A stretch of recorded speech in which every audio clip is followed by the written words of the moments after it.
Hi guys, welcome to Q&A Friday. I've got to say I've had some really great questions and a lot of them this month, so I'm going to try to get through as many as I can as possible. Sorry if I don't read yours out, like honestly there were so many. So we are going to start off with some handling questions. Now the first one comes from Natalia, and I believe she says that she has a baby and she's almost 2 years old. And she's always running around and wanting to get away from her when she has her out. And is there anything you can do? Because she handles her at least every week. Okay, so what I would say to answer this question is when it comes down to my geckos, I pretty much handle these every day or every 2 days because I do have 4, so I like to give them a good amount of time out. I'd wonder like how long you do actually have them out, your gecko out, when you get it out a week, because I mean it might be a bit long when I get mine out, but I get them out for like at least half an hour and they just run around on me and or sit there. Diego's gonna run now, so he's out the shop, but whatever. But yeah, I would say handle them a lot more, your gecko a lot more, and it will soon be more confident being held and it shouldn't run around so much. A question I got from Facebook, my Facebook page, Nicole, you did ask a few questions, but obviously this is going to be a really long video if I answer everyone, so I chose one of yours, and it was, she basically asked whether there's anything I can add into the playtime to make it more engaging and stimulating. Now the thing is, and I believe I read this somewhere, that group animals are usually Diego okay, you can just see my hands for that.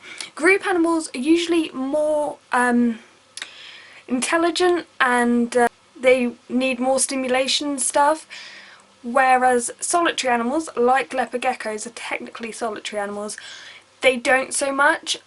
So really just them crawling up your arms, on your shoulders, wherever they go, because they just crawl everywhere.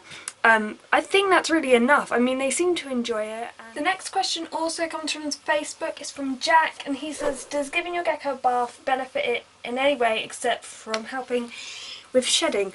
Absolutely not.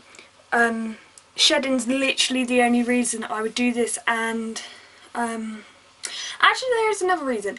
Okay, so basically when I'm shedding, I'd get any old bowl, I just found this, and put some kitchen roll at the bottom and literally just fill it up so the kitchen roll is damp.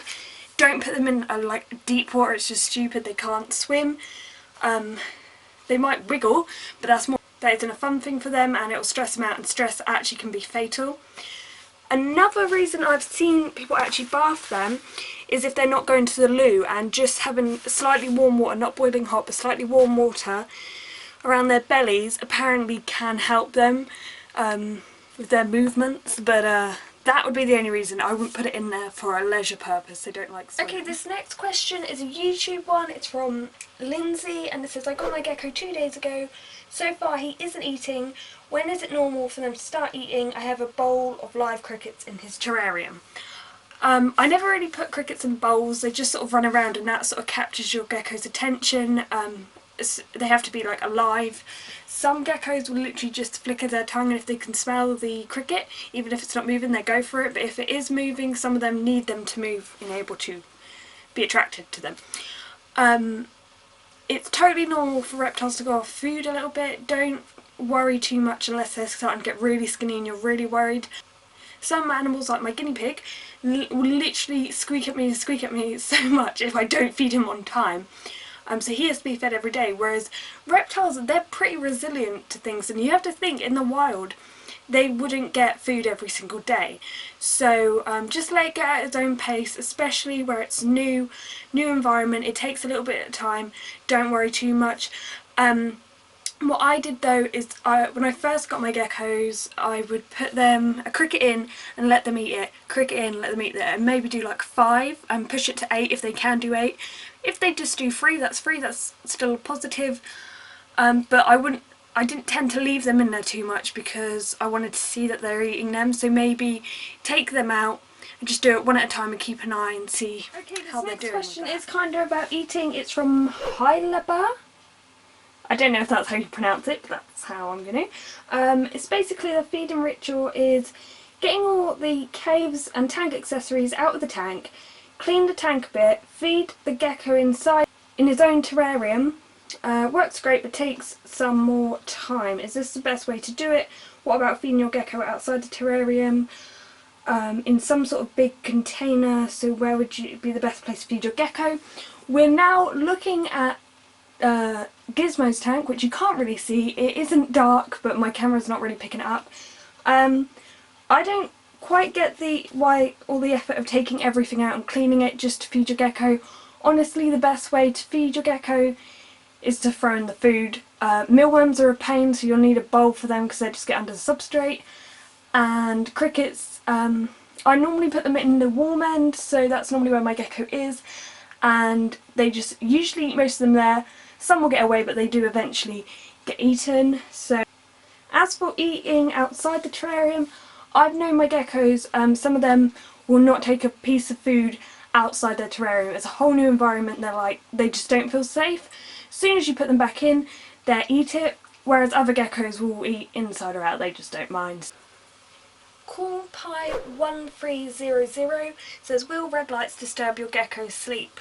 I know a lot of people use coloured lights, but I found a blog that was really interesting about someone who used to work in a pet store and used to tell people that coloured lights would be really good for geckos, and then he did some research and I think it affects their cones in their eyes and can really mess them up. So people do tend to use them for night time, so you can see your geckos, but I wouldn't use them. And if it was disturbing your gecko's sleep, that would, I'm assuming you're putting a red light on in the day, which they don't need because they're nocturnal, so yeah, I just wouldn't use one. Mr. Linked117, did I have a question from you last Q&A? I may have done. Anyway, I have a 10-gallon fish tank that I keep my leopard gecko in.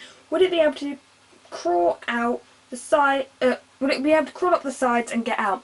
No, because these type of geckos, they have eyelids and they can't walk up walls, whereas a lot of geckos don't have eyelids and can walk up walls.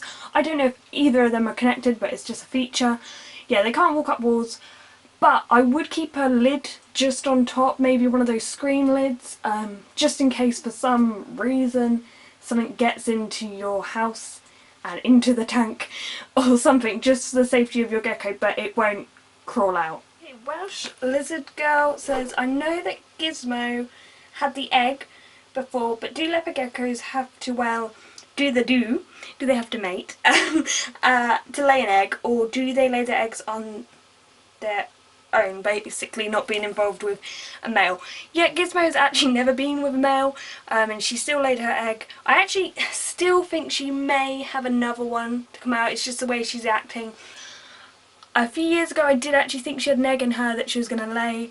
She didn't, and she's 8 years old this month, so it took 8 years for her to produce one egg. So I wouldn't say it's very often it happens. But if your female does breed with a male one breeding season, there's actually a chance that he can retain the sperm and then produce eggs the next season, which will still be fertile. But yeah, they don't actually have to breed to produce an egg. I guess it's a bit like a phantom pregnancy. You know, like when you get a rabbit and they start building nests when they come into season and stuff. I guess it's like that, but a lot of the time, because they do ovulate, a lot of the times the eggs get reabsorbed. But I guess if they have enough calcium and they make the outer shell of the egg, they end up having to push it out because they can't reabsorb it. So there is actually a risk of getting egg bound from this, I guess. But yeah, she did it, and I never thought I'd see a gecko egg because I never planned to breed them. So it's really awesome. You could probably tell by my reaction in the video. Last two questions. So Lydia Cruz, how do you tell if your gecko is female or a male? I actually did a video on that. I thought I'd just mention this because I'll put a link next to Gizmo somewhere, or maybe click on Gizmo and you can go and see that video. And Delboy177, hello Mark, says, what camera do you use and what did it cost? Okay, so I use a Canon 7D. It's actually quite a expensive camera. You have to basically buy the main model on its own, then the lenses. and I only really bought that because I was actually studying photography at the time and I really wanted to do wildlife photography. And I have a few different lenses and like a macro lens, and I was able to capture this shot of Minnie, and so it comes in handy when it comes to photography and filming, but you don't necessarily have to buy a high-end camera for making YouTube videos, but I have that just firstly for photography. I have to say the model on its own, the cheapest I got it, brand new, was 900 quid, and trust me, it took a lot of saving. I don't really need or want too many things, but when I do want something I save for it a lot and finally get it. So yeah, these have been my questions for Q&A Friday. Hopefully this hasn't gone on too long. Thank you for all your questions, and if you have any more, there's a Q&A video that I'll put in the description below where you can ask your questions, so the upcoming Q&A I can answer them then, and that'll be sometime in September. I don't know a date yet. Gizmo! Okay. Do you know, I swear she doesn't do that very often, but this is the kind of